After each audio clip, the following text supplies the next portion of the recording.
वालेकुम वरहमतुल्लाहि वबरकातुहू। अल्हम्दुलिल्लाहि वहदा वस्सलातु वस्सलामु अला मन ला नबिय्य बअदह, अम्मा बाद। अऊज़ु बिल्लाहि मिनश शैतानिर रजीम, बिस्मिल्लाहिर रहमानिर रहीम। जी नाज़रीन, आप देख रहे हैं statements of doctor Zakir Naik in Urdu. नाज़रीन, डॉक्टर ज़ाकिर नाइक हफ़िज़हुल्लाह ताला साहिब के बयानात सुनने के लिए हमारे इस यूट्यूब चैनल को सब्सक्राइब कीजिए। अस्सलामु अलैकुम वरहमतुल्लाहि वबरकातुहू। और आपके कथा सुन के मैं मीट मछली खाना छोड़ दिए। हाँ। और बच्चे सबको भी छोड़ा दिए।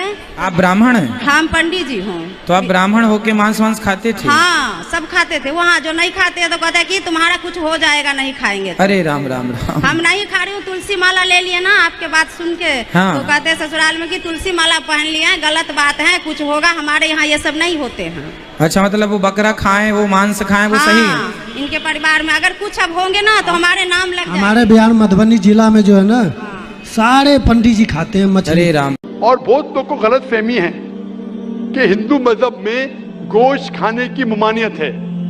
भाई आप हिंदू है ना? आपके नाम से लगता है आप हिंदू है। हिंदू है ना सर?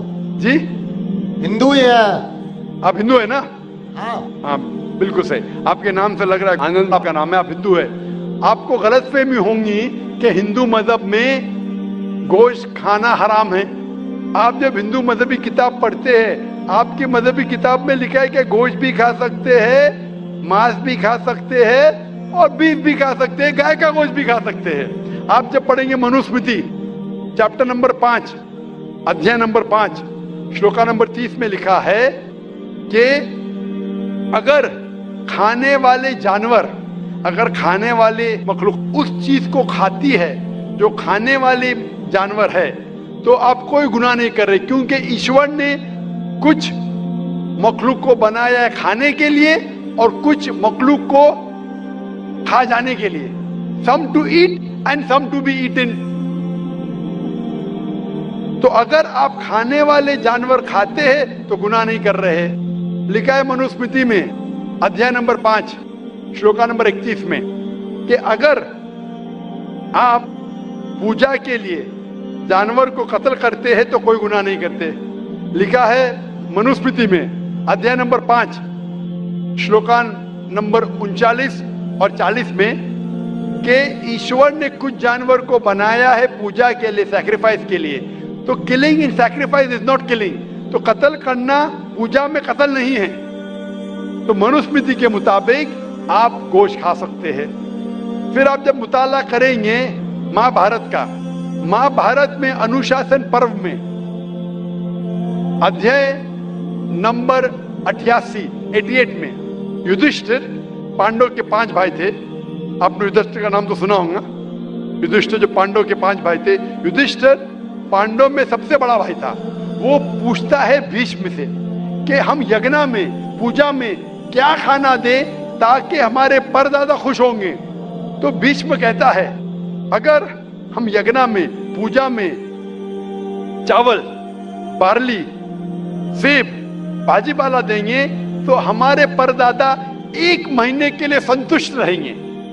अगर हम मछली देंगे तो 2 महीने के लिए, अगर गोश्त देंगे 3 महीने के लिए, अगर खरगोश देंगे तो 4 महीने के लिए, अगर बकरी देंगे तो 5 महीने के लिए, अगर सुअर देंगे तो 6 महीने के लिए, अगर परिंदा देंगे तो 7 महीने के लिए, अगर हिरन देंगे तो 8 महीने के लिए, अगर बैल देंगे तो 11 महीने के लिए, अगर गाय देंगे तो पूरे 1 साल के लिए हमारे परदादा संतुष्ट रहेंगे। 1 साल।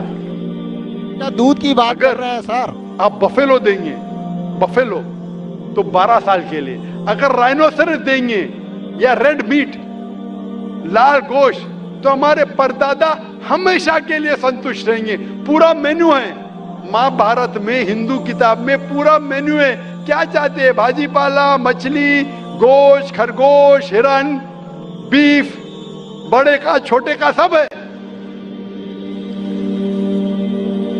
आप अगर वेद पढ़ेंगे, वेद में भी लिखा है कि संत और साधु गोश्त खाते थे, गाय का गोश्त भी खाते थे।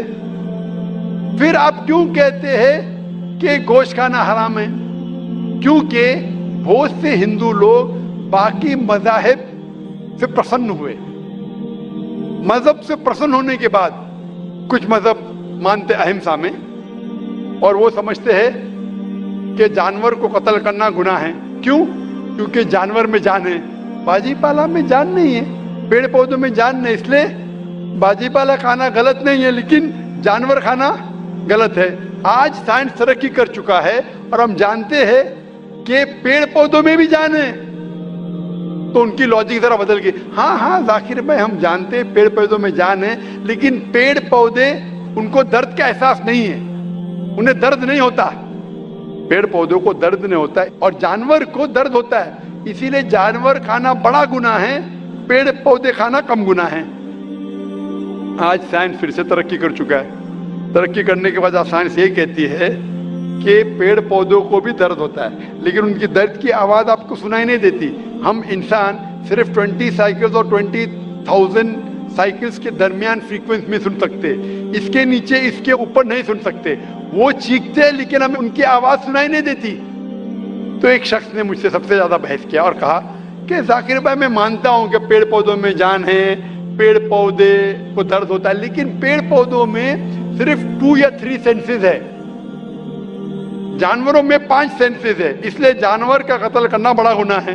तो मैंने उससे पूछा कि अगर आपका भाई पैदा होता है 2 सेंसेस कम के साथ, वो सुन नहीं सकता है और बात भी नहीं कर सकता है, गूंगा है और बहरा है, जब वो बड़ा होता है और अगर कोई इंसान उसका कत्ल करता है, तो क्या आप जाके कहेंगे जज से, मिलॉर्ड कातिल को कम सजा दो क्योंकि मेरा भाई गूंगा था, बहरा था, वो सुन नहीं सकता था, बात नहीं कर सकता था? आप तो कहेंगे कातिल को डबल पनिशमेंट दो, मेरा भाई तो मासूम था, ना सुन सकता था ना बात कर सकता था। इस्लाम में 2 सेंसेस जैसे 2 सेंसेस वो नहीं।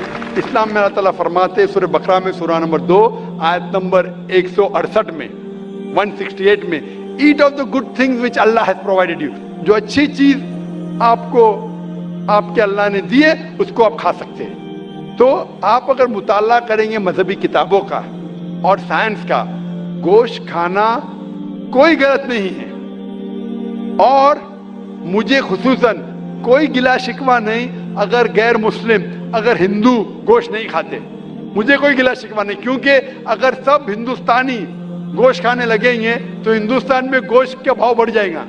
आज महंगाई का जमाना है, पेट्रोल का भाव बढ़ रहा है, सब हिंदुस्तानी गोश्त खाने लगेंगे तो गोश्त का भाव भी बढ़ जाएगा। तो मुझे कोई गिला शिकवा नहीं आप अगर गोश्त नहीं खाते, लेकिन अगर आप ये कहेंगे कि गोश्त खाना गलत है तो आपको आपके मजहबी किताबों के बारे में नहीं पता है और साइंस का भी नहीं पता है। अगर आप कहेंगे किसी की जान नहीं लेना चाहिए तो आप 2 मिनट भी जी नहीं सकते।